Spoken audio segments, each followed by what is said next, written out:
Hello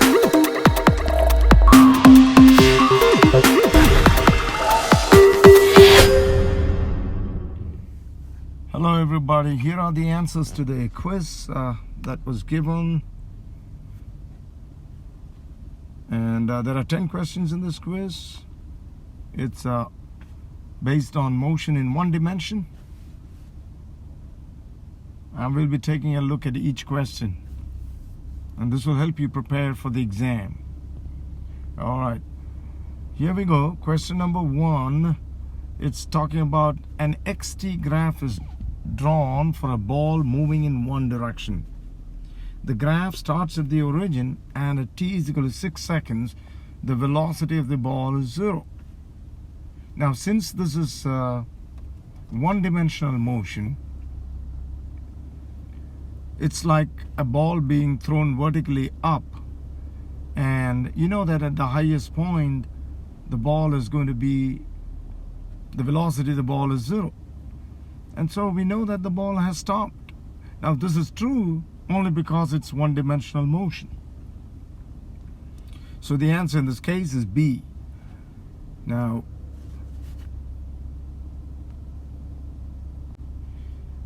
okay.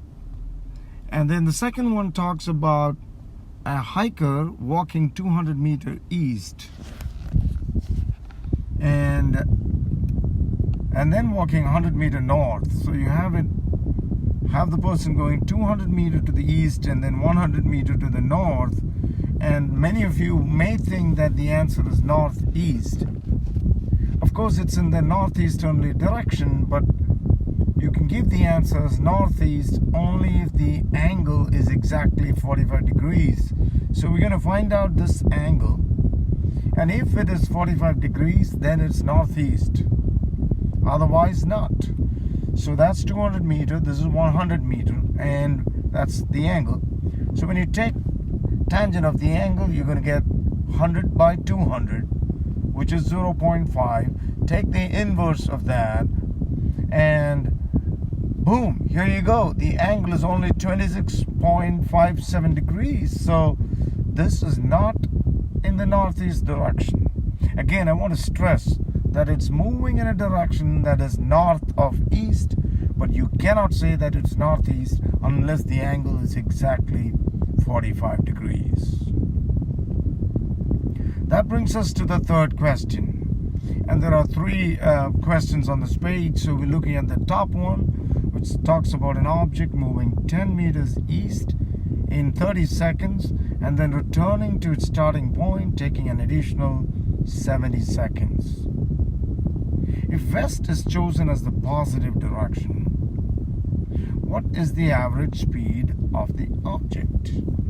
So first it's moving to the east, which means it's going negative 10 meters, and then it's returning, taking an additional 70 seconds in the positive direction. So first it's going east and then it's coming west. And you're asked to calculate the average speed. The average speed in this case, the formula is, of course, total distance divided by total time. The total distance is 10 meters plus 10 meters, which is 20 meters. And the total time is 30 seconds plus 70 seconds, which is 100 seconds. So you get the answer as 0.20 meter per second. And you got to understand that the answer is positive because we're talking about distance, and distance is scalar. So you do not consider the negative and the positive. All you need is 10 meters and then 10 meters. So that's 20 meters. So that's why the answer is going to be positive every time the question is about a scalar quantity. Which brings us to number 4, in which a ball is thrown vertically upwards at 14 meters per second. And for its complete trip up and back down to the starting position, you're asked to find its average speed.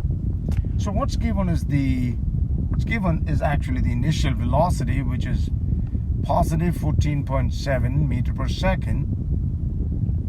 And you know that when it returns, here it is again, when it returns to the initial position, it's going to be moving exactly with the same velocity but in the opposite direction. So that's negative 14.7 meter per second.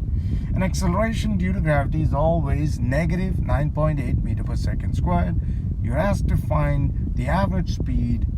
To find the average speed, again, you need the total distance and you need the total time. So here, I'm going to first find the time, the total time, using the equation. Just substitute into that, rearrange, and substitute into that. VF is negative 14.7, then minus 14.7. Be careful about the signs. And then you get 3 seconds. So we got the total time. Now to find the total distance. Oh no, that's... See, if you use this equation to find the total displacement, of course you're going to get the displacement as 0.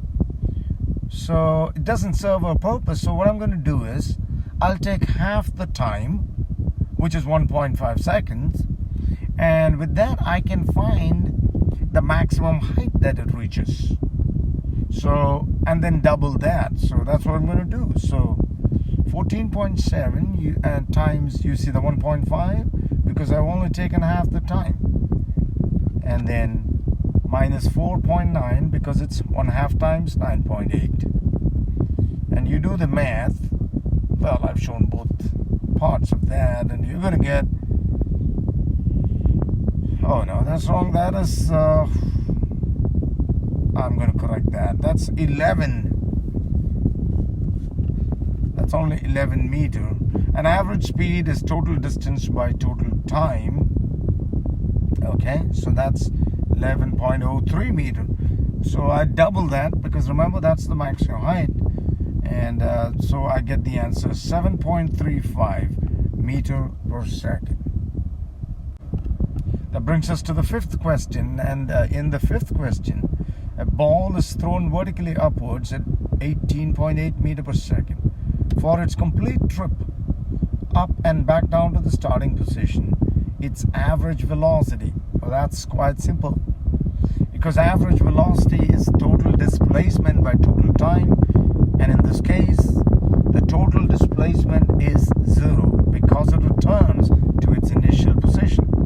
Therefore the answer was supposed to be 0 for average velocity. It's not given here. None of these answers agree, so we're going to say not given. So the answer in this case is E, not given.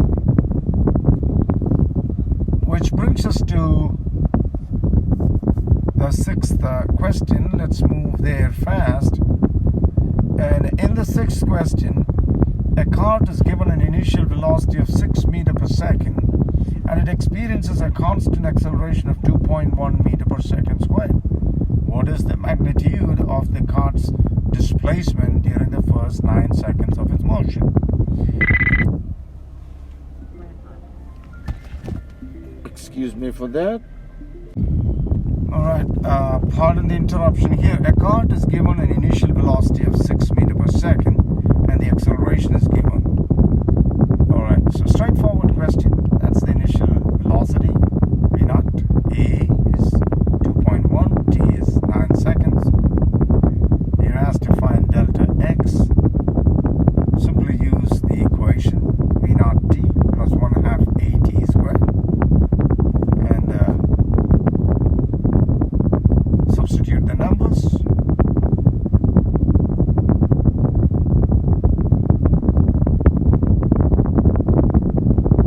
And when you calculate that, you get 139 meter. Remember that it's asking you for the magnitude of the displacement. So even if it was a negative, you would have given it as a positive. Now in this case, you got it as positive, so no problems. But I'm just saying, whenever you're asked to find the magnitude of something, even if it's negative, you would give a positive answer. I hope that makes sense. So let's move to number 7. In the 7th question, when a drag strip vehicle reaches a velocity of 58 meters per second, it begins a negative acceleration by releasing a drag chute and applying its brakes. So this one is slowing down. The initial velocity is 58 meters per second, and the acceleration is given actually as negative 7.3 meters per second squared, and the final velocity is 0. You got to find the displacement. Write down what's given. 58 meters per second, acceleration is negative, it's slowing down, and not only that, it's given as negative. Final velocity is 0. You're asked to find the displacement. Once again, pick the correct equation. In this case, the equation is Vf squared is V naught squared plus 2a delta x. Substitute. Be sure about what you're calculating, and you get the answer as 3364 divided by 14.6.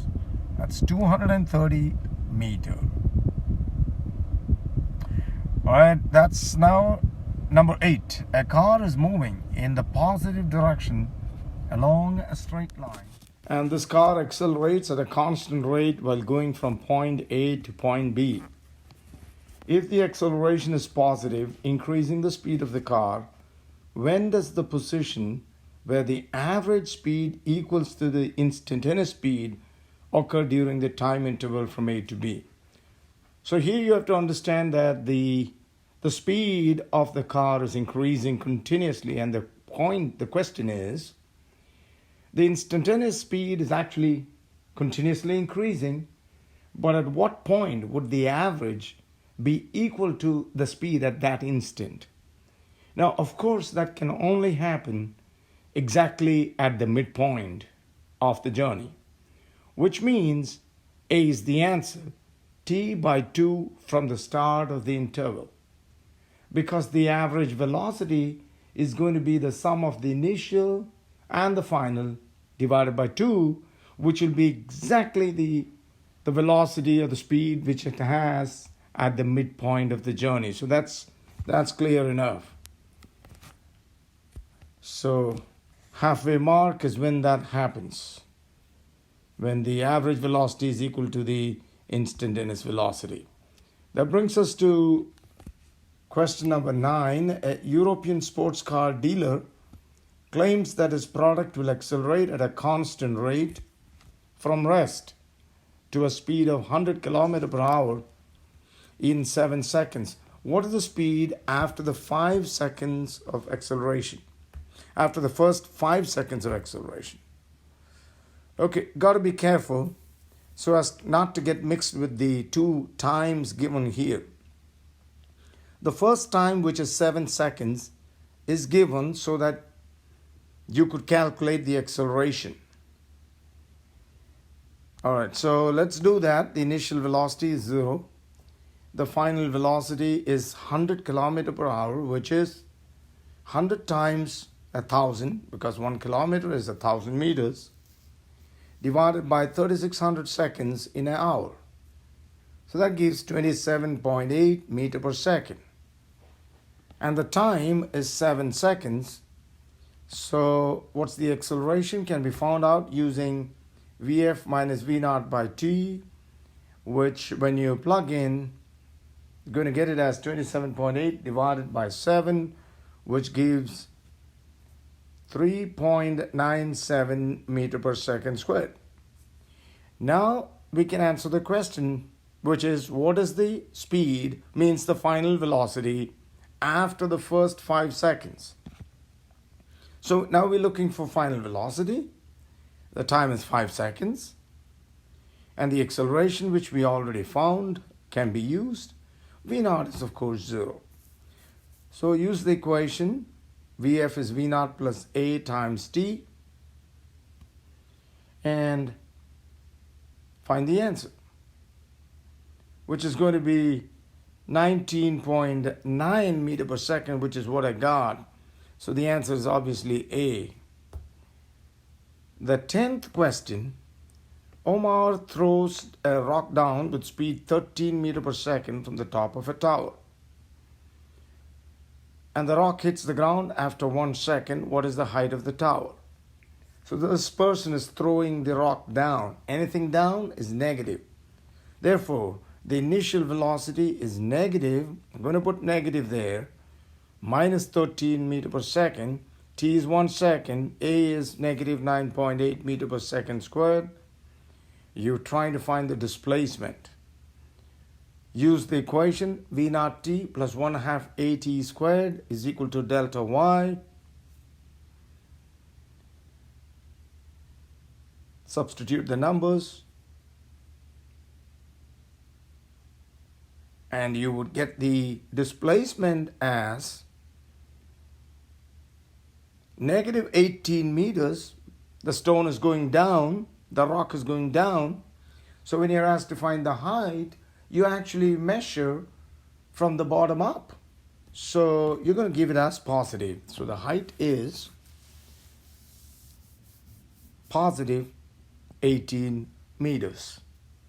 So that's it. I hope this was useful. Thank you. Make use of it and prepare for your physics exams.